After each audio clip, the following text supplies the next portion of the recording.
Pemirsa, Kejaksaan Agung menangkap 3 orang hakim Pengadilan Negeri Surabaya yang membebaskan terdakwa kasus penganiayaan Ronald Tanur dalam operasi tangkap tangan OTT pada Rabu 23 Oktober 2024. 3 hakim yang membebaskan Ronald Tanur adalah Erin Tuah Damanik, Mangapul, dan Hari Hanindyo.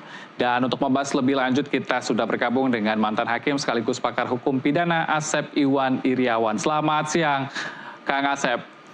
Selamat siang juga. Iya, Kang Asep, ini MA mengabulkan kasasi jaksa terkait pembatalan vonis bebas Ronald Tanur. Ketiga hakim yang memutus bebas terjaring OTT Kejagung dengan barang bukti, mata uang asing, dan sejumlah lainnya. Tanggapan Anda seperti apa? Ya, pertama aneh, kalau diputusnya baru sekarang. Ini kan perkara menarik perhatian. Satu, ya. Kedua, kayak udah teriak rekomendasi pecat. Didukung juga anggota Komisi 3 DPR, ya, terutama DPR, ya. Ada Habibur Rahman, ada dan selainnya Riki Diah Pitaloka, gitu kan. Udah teriak kan, rekomendasi pecat. Sampai sekarang MA tidak pernah bunyi tentang MKH, Majelis Kehormatan Hakim, ya.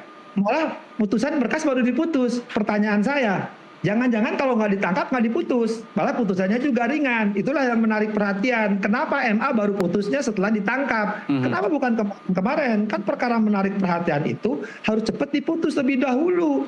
Kenapa diputus setelah ditangkap? Ada apa? Satu itu. Kedua, pertanyaannya, kenapa Majelis Kehormatan Hakim belum dibentuk? Jangan-jangan kalau nggak ditangkap, dibebaskan, malah nggak ada Majelis Kehormatan Hakim. Itu pertanyaan mendasar saya kepada MA. Tolong MA untuk bunyi. Ya jangan begini caranya, gitu kan. Nah ini kaitannya, terus terang saya sampaikan, ya. Kenapa perkara ini lama diputus, padahal KAI sudah rekomendasi untuk dipecat, DPR menyetujui, MA diam saja, jangan-jangan ada sesuatu, ya, yang selama ini Pak publik suka, ya, mempertanyakan kenapa, gitu. Rasa keadilan ini tidak pernah dirasakan oleh publik. Jadi kenapa baru diputus? Itu pertanyaan publik dan semua harus dijawab. Kenapa bukan sebelumnya? Kenapa malam-malam? Boleh dibuka itu di Mahkamah Agung. Memang ada jadwal untuk mutus, ya, dan ya hari itu ada musyawarah atau ucapan. Kan aneh. Harusnya lebih dulu diputus, ya. Jangan nanti harus jujur lah. Anda mengatakan bahwa adanya dugaan mafia yang bermain juga. Apakah Anda melihat di Indonesia ini sudah lazim terjadi dan sudah lama terjadi? Seperti apa? Ya, paling gampang kan, nggak usah terlalu jauh. Surabaya itu kan sebelumnya tertangkap hakim, kelas 1 pindahan juga, kena suap, ditangkap, jaringannya sampai sekarang nggak dibuka sama KPK. Nah sekarang, kan nggak mungkin, ya, perkara yang begitu lama, coba pengawasan bawah yang katanya turun ke Surabaya sampai sekarang nggak ada hasilnya. Kayaknya sudah dapat rekomendasinya. Ini kalau nggak ada sesuatu alasan, nggak mungkin, kan sederhana perkaranya. Masa kayak udah bisa ditentukan dipecat, DPR sudah bisa menentukan. Sekarang kok Mahkamah Agung belum, hasilnya Bawas ke lapangan mana? Nah, berarti ada sesuatu. Nah, sekarang terbukti. Kita apresiasi, keren Kejaksaan Agung, ya, bisa buka. Kalau bukan pada kerjasama kayak sama KPK. Artinya apa? Dengan adanya uang, ya, sehingga putusan berubah dan nilainya dolar mata sekali. Itu udah indikasi sesuatu, ya, adanya udang di balik bata. Gitu. Kalau nggak ada udang di balik bata itu nggak mungkin. Sekali lagi. Ya. Itu baru satu. Belum perkara-perkara sebelumnya, kan. Nah, di Surabaya ini boleh katakan sejarah kolusi itu di Surabaya. Saya buka dulu itu supaya Anda tahu, ya, istilah KKN itu dari ini pengadilan zaman Pak Adi Andoyo, putusan Mahkamah Agung, ya, putusan Mahkamah Agung, saudara tahu, ya, itu dipalsu di Surabaya. Kemudian kena beberapa hakim juga, ya, terakhir hakim yang seorang, nah, sekarang 3 orang. Artinya permainan-permainan di kelas 1 ini yang tidak sekali atau 2 kali berkali-kali, bahkan ada hakim agung yang baru diputus 10 tahun, artinya ada sesuatu. Bahkan yang hakim agung kena kemarin itu kan Semarang itu pengacaranya bunyi. Artinya ketika ada uang beredar, ya itulah mafia bergerak. Ya, jadi jangan ada mafia. Ya kalau nggak ada mafia itu paling bakpia, gitu kan. Kemudian ini bagaimana proses hukumnya apabila nanti terbukti dari ketiga hakim ini telah menerima suap, Kang Asep? Ya, yang pertama, dia penegak hukum, hukumannya harus lebih berat, ya, harus maksimal, ya. Sekali lagi, ini pembelajaran bagi siapa pun, jangan nanti ringan lagi ya percuma juga. Sekali lagi, satu, ringan, hati-hati juga penegak hukum, nanti ngajukan pra-peradilan, atau jangan-jangan nanti di tingkat atas, barang bukti dikembalikan ke terdakwa lagi, gitu kan, itu lucu. Jadi sekali lagi, media harus mengawal. Kang Asep, ini kemudian dari adanya peristiwa ini, apakah tingkat kepercayaan publik terhadap institusi penegakan hukum ini akan berkurang? Ya, semakin terjerembab. Ya, malah caranya apa? kan orang nggak percaya tuh sama penegak hukum karena putusannya, terutama kasus Cirebon dan Surabaya ini kan menarik publik, sehingga publik ya tidak percaya kan. Nah dengan kasus sekarang udah tidak percaya, ternyata terbukti bahwa putusan jualan nyawa, ya itu kan publik mau percaya gimana gitu kan.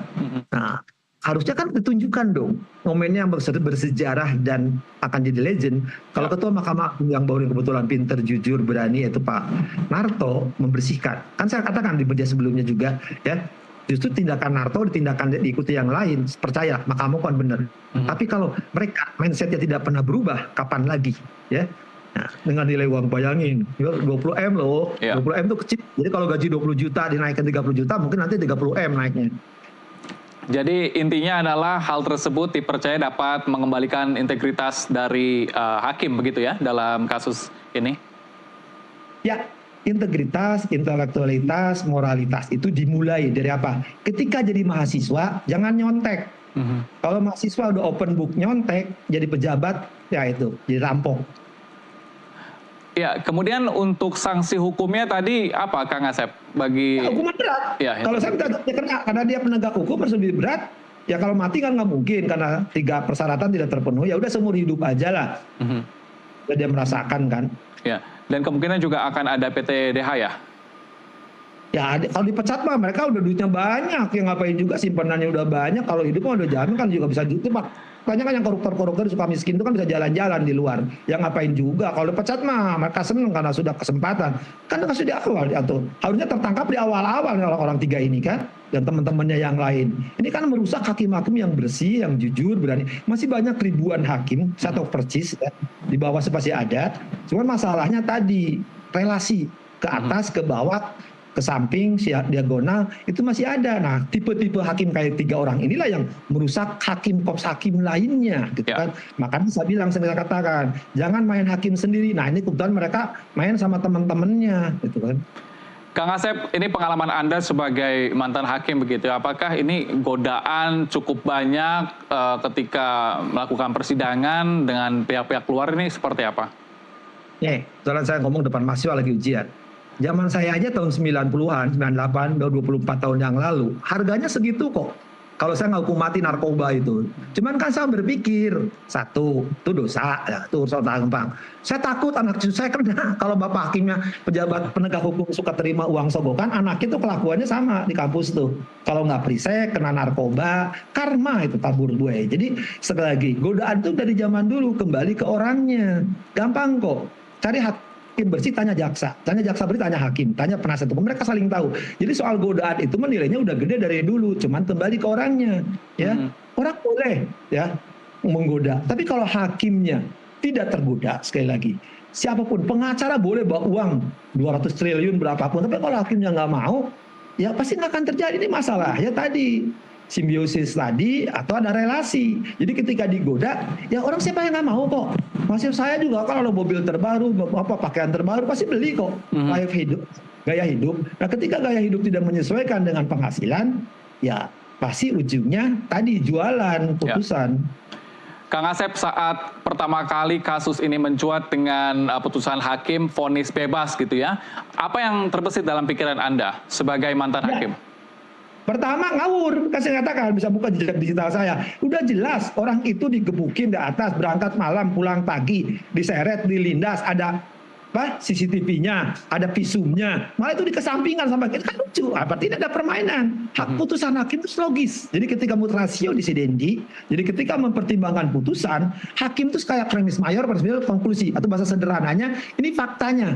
Kan logikanya dia pergi jam 9 malam, pulang dini hari, kemudian balik lagi, dalam kanun digebuk sama botol, kemudian dilindas ada rekamannya, kan masih apa lagi matinya? Kalau bukan karena dia pelakunya, lo dibebasin.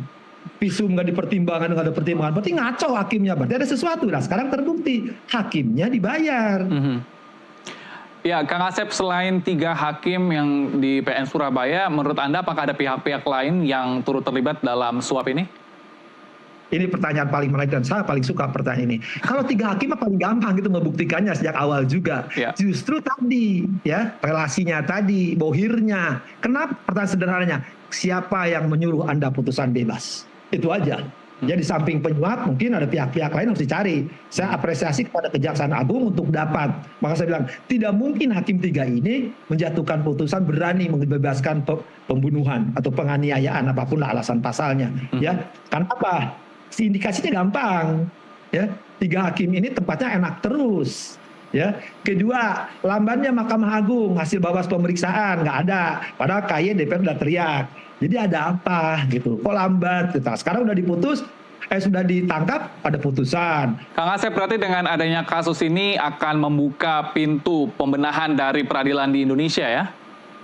Saya percaya Ketua Mahkamah Agung Pak Sunarto, saya kenal baik beliau ya, seorang hakim jujur, bersih, berani, bongkar Pak Narto, bersihkan apa itu bibit-bibit apa kalau penyakit itu kan suka menimbulkan penyakit tuh banyak tuh kan. Nah, itu kanker-kanker tuh sel-selnya buang karena masih banyak hakim-hakim terbaik, putra-putra terbaik bangsa, pejabat-pejabat peradilan yang masih saya tahu persis mereka ada orang-orang baik yang tidak akan tergoda oleh pihak-pihak yang merusak, baik yang merusak dari pihak luar maupun pihak dari dalam. Dalam itu bisa bekas atasannya atau siapapun. Saya percaya Pak Narto bongkar kasus ini seluas-luasnya. Terimalah kenyataan ini adalah pil pahit. Justru pil pahit itulah akan mengobati Mahkamah Agung. Saya masih mencintai Mahkamah Agung, seret tuh mereka-mereka itu. Siapapun orangnya yang pernah jadi putusan ini jadi begini dan merusak nama baik peradilan. Iya, Kang Asep ini kan kalau Kejati mengatakan bahwa masih menunggu salinan putusan ya untuk melakukan dari MA begitu dari 3 hakim di PN Surabaya. Apakah ini perlu dilakukan? Apa harus seperti apa untuk dapat mengeksekusi dari hakim ini? Ya, karena putusannya mendadak, saya pikir Mahkamah udah biasa, cukup relas pemberitahuan putusan. Kan amarnya udah ada, misalkan mengabulkan permohonan kasasinya jaksa, menghukum 5 tahun, nah langsung eksekusi itu bisa kok dengan relas itu ya sebagai amar yang hanya pemberitahuan putusan itu cukup mengeksekusi. Karena kalau nunggu putusan kan mungkin lagi diedit dulu, diperbaiki dulu, diketik dulu. Padahal sebenarnya kan mahasiswa saya juga bisa kalau gini mah copy paste ya tinggal kutip pertimbangan ya mengabulkan jaksa bahwa benar ada dakwaan jaksa sudah 5 tahun gitu kan, tapi ringan 5 tahun lah tuh kan. Tapi sekarang menjadi masalah terdakwanya jangan-jangan di mana ya? Kemudian ini Kang Asep, bagaimana sebenarnya dilakukan agar bisa menjaga integritas dari hakim? Ini apakah harus ada pengawasan dari internal atau eksternalnya bagaimana? Ya, saya sering katakan, jadi hakim itu kan wakil Tuhan. Wakil Tuhan itu sifat-sifat keilahian, ya, sila kedua Pancasila itu kemanusiaan yang adil dan beradab. Manusiakan pihak-pihak yang berperkara, ya. Beradabkah Anda sebagai penegak hukum untuk keadilan sosial, untuk persatuan, musyawarahkan Anda itu berketuhanan. Itu idealnya. Sekarang sudah terjadi, sudah. Saya siapapun pasti dosa banyak. Tinggal mindsetnya mereka rubah kok, sederhana kok. Jadi hakim jangan jualan, karena ada wakil Tuhan, bukan wakil dari para calo. Kalau masih pikirnya waktu para calo masih ngadapin duit, jangan jadi hakim. Terima kasih Kang Asep untuk waktunya bersama kami dalam Nusantara TV. Semangat mengajar, sehat selalu. Ya, sehat, semangat.